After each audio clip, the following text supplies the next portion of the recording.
Eu não sei se vocês também se sentem assim, mas quando eu era criança me prometeram um futuro fruitier aero, com vidros, reflexos, transparências e uma tecnologia conectada com a natureza que mostrava otimismo com o futuro. Mas a realidade agora não é nem um pouco disso. A gente vive num minimalismo sem graça, a tecnologia atual não poderia, com todo respeito, ser mais bunda do que ela é agora. Jogos hoje em dia são sinônimo de realismo, tudo é geração de quadro, upscaling, RTX, e a moda da vez é a inteligência artificial. Todo lugar que eu olho estão tentando me empurrar essa parada. Os anúncios de celulares agora são cheios de funções inúteis de inteligência artificial. Aquele jogo que eu tava cogitando jogar com os meus amigos fez um trailer horrível de IA. As capas de cadernos estampam desenhos gerados artificialmente, as lojas começaram a fazer umas publicidades estranhas usando IA, e mesmo tendo outras dezenas de exemplos pra te mostrar,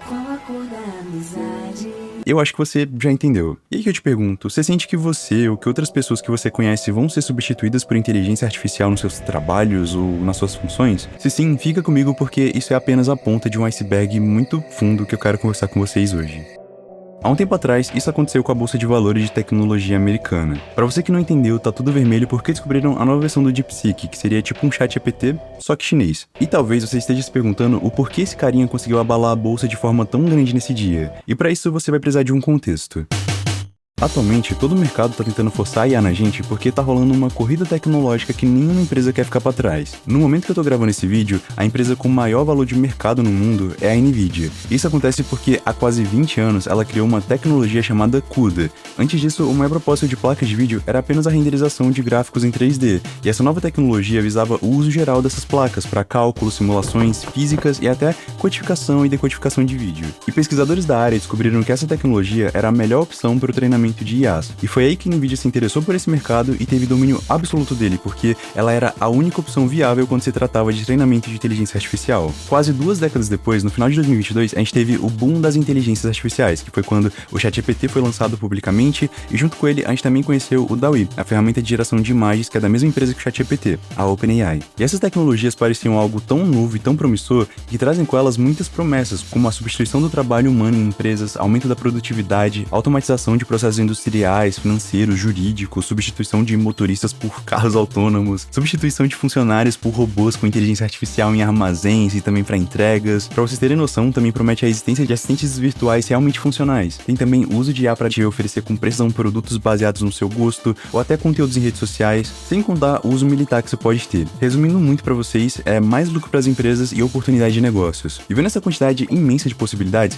o mercado automaticamente começou a injetar dinheiro nisso. A reação do mercado foi basicamente essa aqui. Que irado, meu Deus, eu tô passando mal. E pra surpresa de ninguém, a OpenAI treinando seus modelos de IA, o ChatGPT, DALL-E e Sora, usando placas da Nvidia, o que fez o valor das ações dela triplicar em menos de um ano. E a Microsoft, que também não é nada burra, já formou uma parceria com a OpenAI, pois ela tem um serviço chamado Microsoft Azure, eu acho que é assim que pronuncia, que é de computação em nuvem e que compete com a Google Cloud e a AWS da Amazon. Ou seja, ela oferece os melhores computadores e GPUs da Nvidia disponíveis para a OpenAI funcionar, mas claro que não existe almoço grátis. Qualquer empresa que quiser implementar os serviços da OpenAI nos seus produtos, eles vão pagar para a Microsoft/OpenAI, pois tudo é hosteado nos servidores dela, sem contar que a Microsoft consegue integrar esses serviços nos seus próprios produtos. Cara, tudo isso formou um monopólio de inteligência artificial. As ações da Nvidia, Microsoft, subiram insanamente em 2023 e fez com que todo o mercado olhasse para isso com aquela ideia de que IA é o futuro e quem não se adaptar vai ficar para trás. E é por isso que tem IA, mesmo que de forma desnecessária, em todo lugar. Empresas menores acreditam que precisam se adaptar a essa tendência,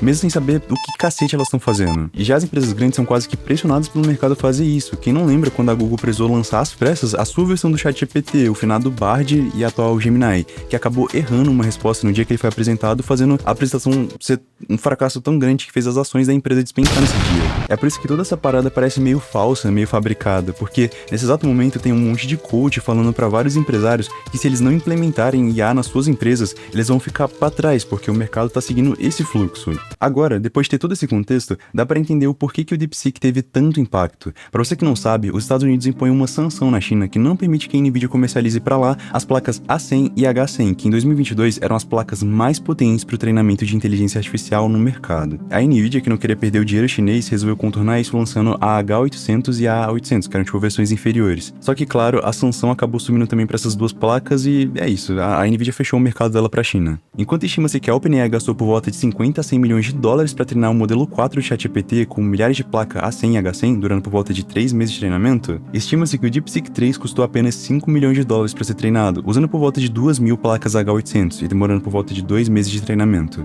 Por mais que o DeepSeek não seja tão potente quanto o ChatGPT, isso mostrou que o método dos chineses era mais barato, mais eficiente e mais rápido. E o mais interessante é que eles disponibilizaram o DeepSeek gratuitamente e com código aberto. Sério, isso tudo foi uma grande porrada no mercado de tecnologia americano, e por mais que a bolsa tenha se recuperado em menos de 24 horas e até existir aquele rumor de que o DeepSeek tenha sido treinado usando o próprio ChatGPT, toda essa situação expõe pra gente a quantidade massiva de dinheiro circulando em torno do assunto inteligência artificial nesse exato momento. É muito dinheiro.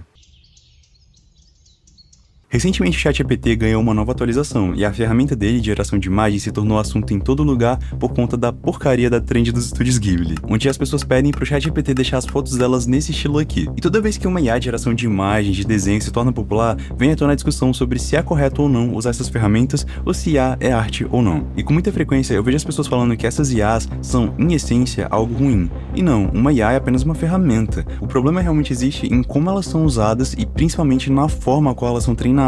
Para que uma IA generativa de textos ou de imagens possa existir, é necessário que ela seja treinada com um banco de dados imenso. E existem várias formas de você alimentar um banco de dados, mas para mim um dos métodos mais problemáticos é o web scraping, onde é extraído de vários sites textos, fotos, vídeos, onde esses arquivos são utilizados para poder alimentar bancos de dados. E eu acho que vocês já entenderam, esse é o problema, porque nem tudo que tá na internet é de domínio público. Muitas pessoas notaram que essas IAs estavam pegando imagens de sites onde artistas compartilhavam seus desenhos, como DeviantArt, ArtStation, Tumblr, Pinterest, Behance, Pixiv, e usando essas artes no treinamento de inteligências artificiais. Basicamente, sem o consentimento de ninguém, essas IAs são treinadas ilegalmente com os nossos dados. E não para por aí. Recentemente, várias redes sociais só resolveram mudar os seus termos de uso do dia pra noite, para que, ao usar a rede social deles, você esteja automaticamente aceitando que todas as suas novas postagens e postagens de anos atrás agora sejam usadas nos treinamentos das IAs deles. Aí você pode estar calculando aí na sua cabeça e pode até pensar assim, nossa, Andy, mas não estaria sendo meio hipócrita de reclamar que essas empresas estão roubando propriedade intelectual dos outros, sendo que eu faço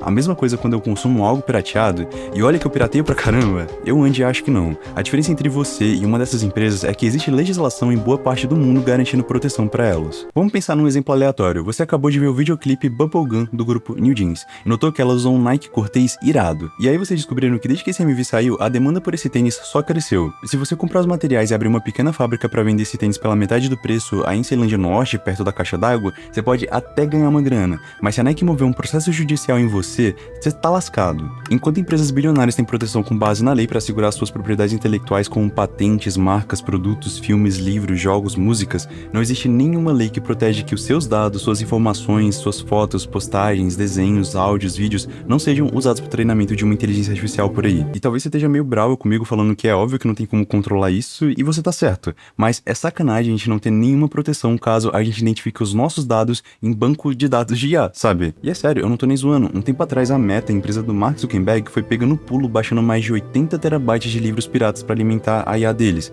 A empresa admitiu que fez isso, mas declarou que estava fazendo fair use, uso justo desse conteúdo. A OpenAI, dona do ChatGPT, também usa fair use como argumento. No início de 2024, enquanto ela estava sendo processada pelo New York Times, ela falou que era impossível treinar um modelo de IA útil sem usar conteúdo de propriedade intelectual de terceiros para isso, porque limitar o treinamento apenas a coisas de domínio público não forneceria uma ferramenta realmente útil para os dias atuais. Gente, se eu uso mais de 5 segundos de uma música no meu vídeo, eu não posso mais falar que foi fair use, eu tomo copyright. Os caras estão declarando fair use por toneladas de dados, é sério, parece piada, sabe? E aí que eu convido você aí pra pensar um pouquinho, olha, eu acho que cobrar das pessoas na internet para que elas não usem inteligências artificiais é errar o alvo real. A grande maioria das pessoas não sabem como uma IA funciona, nem como elas são treinadas. E sério, o discurso IA não é arte ou IA não faz coisas com sentimentos, por mais que seja verdade, não é o suficiente para convencer alguém de não usar IA, porque existe um processo absurdo de degradação da arte na nossa sociedade. Papo reto, pra mim, IA ser ou não arte é o menor dos problemas dessa discussão. Eu queria fazer um vídeo só sobre arte e discussões sobre isso na internet, então se você tiver interesse, me avisa aí embaixo nos comentários. Andy, então quem eu deveria cobrar? Por um momento eu pensei que cobrar político seria algo mais inteligente. Talvez regulamentar isso fosse uma das formas de evitar essa loucura que estão fazendo com os nossos dados, ou criar leis que multam essas empresas sempre que é descoberto o uso não consentido dos dados de terceiros, o que que honestamente poderia até obrigar essas empresas a terem mais transparência sobre o que elas usam para alimentar os seus bancos de dados. Só que honestamente isso é um pensamento muito inocente e seria quebrar as pernas dessas empresas, e é aí que mora o problema. Lembra que eu mostrei o tanto de dinheiro que esse mercado tá movimentando em torno de inteligência artificial? Tem muita gente muito poderosa com muito dinheiro que não tem o menor interesse que IA sejam regulamentadas. E por mais que isso possa até acontecer daqui a um tempo no Brasil, por exemplo, essa corrida tecnológica ela é global. Os Estados Unidos ou a China ou a União Europeia, ou seja lá o que for, não vão parar o desenvolvimento tecnológico dos seus países só por isso ser algo imoral. É até inocência pensar assim. E eu vejo muita gente que não gosta de artistas de Twitter ficando feliz que essas pessoas possam ser substituídas por uma IA, mas esquecem que o mesmo método que roubou a arte dessas pessoas é usado para coletar os nossos dados e toda a nossa ação humana que nós temos na internet. Se você acha que essa tecnologia vai ser usada só para ficar gerando coisas como foto estilo Estúdios Ghibli, você tá muito enganado. O mercado tem tanto interesse nisso porque, como eu já expliquei, existe uma ideia de substituição de trabalho humano, aumento de produtividade e automatização de processos. Ou seja, as promessas de lucro são gigantes e você não faz parte do grupo de pessoas que vai ganhar com isso. Vai apenas perder.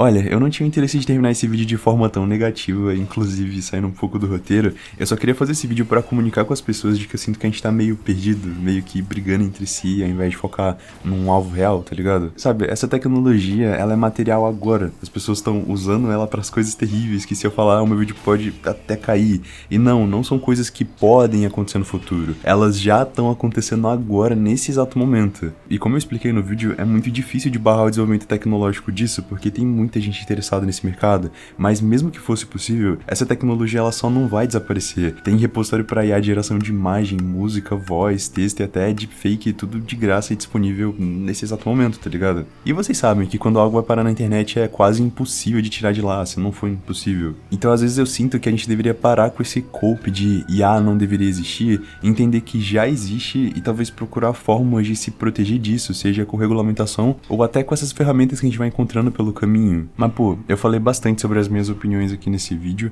Eu queria ler opiniões diferentes, eu tô sempre aberto a mudar de opinião, a escutar novas pessoas. Então compartilha sua opinião aí nos comentários. Ah, claro, e mendigando um pouquinho, esse vídeo deu muito trabalho, então se inscreve aí, deixa um like. E é isso, eu sou o Andy e até o próximo vídeo. Tchau!